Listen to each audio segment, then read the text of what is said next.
नमस्कार, nation TV Bharat में आपका स्वागत है। मैं हूं सोनी। आइए आज के खास खबरों से कराते हैं रूबरू। विधानसभा चुनाव से पहले कुल्टी विधानसभा क्षेत्र में तृणमूल कांग्रेस को बड़ा झटका लगा है। कुल्टी ब्लॉक के प्रभावशाली तृणमूल नेता बुम्बा चौधरी ने करीब 500 से अधिक समर्थकों के साथ भारतीय जनता पार्टी का दामन थाम लिया है।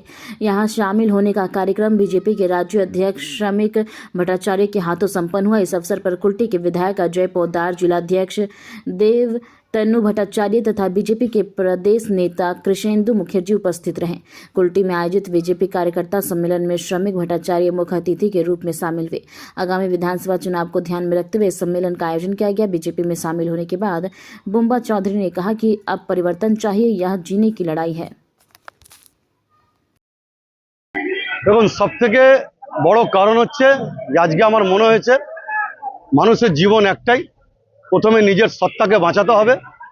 পশ্চিমবাংলায় আমাকে নিজেকে সুরক্ষিত রাখতে হবে, পরের প্রজন্মকে সুরক্ষিত রাখতে হবে এবং মিথ্যা প্রতিশ্রুতি নেক্সট প্রজন্মের জন্য যে বার্তা আমাদেরকে পৌঁছাতে হবে, বেকারত্ব দূর এবং সবথেকে বড় প্রশ্ন হচ্ছে আগামী দিন আমাদের মা বোনেরা রাস্তায় মাথা উঁচু করে হাঁটতে পারবে কিনা, তার দায়িত্ব আমাদের সবাইকে নিতে হবে।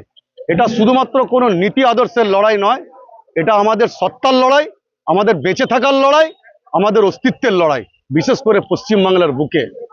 আপনি তৃণমূলের অনেক কোন সালে আমি তৃণমূলের 2018 থেকে 3 টার্ম আমি তৃণমূলের যুব সভাপতি ছিলাম। পরবর্তীকালে পার্টির জেনারেল সেক্রেটারি হই আমি। তারপরে আমার আর কোনো রাজনীতিকের কোনো জায়গা পোস্ট আমার ছিল না। এই জায়গায় কি কোনো ক্ষোভ আছে তৃণমূল পার্টি? দেখুন, ক্ষোভ আমার কোনো পার্টির বিরুদ্ধে আমি ক্ষোভের বহিঃপ্রকাশ আমি করতে চাই না। আমরা চাই আজকে যারা আমাদের সাথে এসছে তারা এখানে রাস্তা, ড্রেন, লাইট, নিজের এলাকার ডেভেলপমেন্টের জন্য তারা কিন্তু আসেনি। তারা এসছে পশ্চিমবঙ্গকে সুরক্ষিত করার জন্য। আমাদের মনে হয়েছে যে তৃণমূলের থেকে শুধুমাত্র একটা সম্প্রদায়কে খুশি করার জন্য রাজনীতি করার বিরুদ্ধে আমরা রুখে দাঁড়াবার জন্য এসেছি। আমরা জানি ভারতবর্ষ আমাদের দেশ, যারা ভারতবর্ষের রাষ্ট্রবাদী, যারা আমাদের ভারতবর্ষের দেশভক্ত, তাদের জন্য আমরা, কিন্তু তৃণমূল সরকার সেটা বিবেচনা করছে না। তৃণমূল সরকার ভোটের রাজনীতি করছে। আমরা ভোটের রাজনীতির পক্ষে নই। আমরা চাই আমাদের রাজ্য উন্নয়ন হোক, আমরা সুরক্ষিত থাকুক, আমাদের স্বচ্ছ প্রশাসন হোক। আপনার সাথে কতজন জয়েন করছে? আমার সাথে বিভিন্ন যুব টিমের আমার লিস্ট পার্টির কাছে দেওয়া আছে, প্লাস আমরা আজকে 27 জন জয়েন করছি। আমার সঙ্গে সিপিআইএম পার্টির অত্যন্ত দক্ষ সংগঠক বুদ্ধদেব দত্ত, চন্দন, এরাও কমসে কম 150 ছেলে নিয়ে আমাদের সাথে আজকে সবাই মিলে আমরা একত্রিত হয়ে আজকে জয়েন করছি। এই যোগদান কি আপনার নেতৃত্বে হচ্ছে?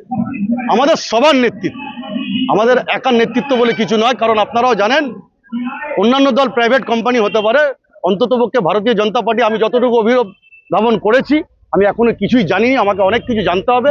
কিন্তু যতটুকু বুঝেছি এতটুকু আমি বলতে পারি যে ভারতীয় জনতা পার্টি কোনো ইন্ডাস্ট্রি নয়, কোনো ফ্যাক্টর নয়, ফ্যাক্টরি নয়। এটা জনতার দল, এটা সিস্টেমেটিকই দল আর নিয়ম কানুন মেনটেন করে চলার দল। আমার নাম সুদীপ চৌধুরী, আমাকে বুম্বা বলে লোকে চেনে। সামনে তো বিধানসভা নির্বাচন রয়েছে, তার আগে এই যোগদান করা হয়েছে।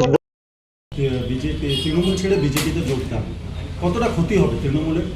যেমন একটা কথা আপনাকে বলি, একটা ছিল বার হলে আমরা বলি যে আমাদের দলে জানাবার ফিরে আসে। কারণ এখানে হচ্ছে ব্যক্তিগতভাবে আমি মনে করি দল বিশাল দল, ক্ষতি অক্ষতির কথা বলছি না, শুধু এইটুকু বলবো ভুল পথে যাচ্ছে, ভুলটা শুধরে যেন আবার ব্যাক করে, এইটুকু জানি। নির্বাচনের ঠিক আগে এই ধরনের পদক্ষেপ নির্বাচনের আগে, দেখুন নির্বাচনের আগে নিশ্চয়ই এই দলের ক্ষতি হবে। আজ ওর হাতেও যতগুলো ভোট পড়বে, কিন্তু আমি মনে করি দল তো বিরাট, কোনো ক্ষতি হবে না।